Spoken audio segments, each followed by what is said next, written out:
In this video, I'm going to show you how to auto-enhance a photo on iPhone. That is quite simple and easy to do, so let's begin. And first, open up Photos app, then open up some album, I'll open up Recents, and after that just tap on some picture that you want to auto-enhance.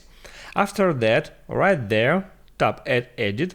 And then all you have to do to auto-enhance a photo is tap right here at that magic stick icon to auto-enhance a photo, and you can turn it on or turn it off in any time.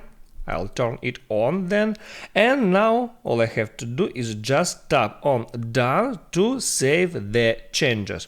If I want to discard the changes, I can hit at Edit again. Then right here tap on Revert and then tap on Revert to Original to discard any changes that I made in edit mode. If this video helped you out, don't forget to like and subscribe.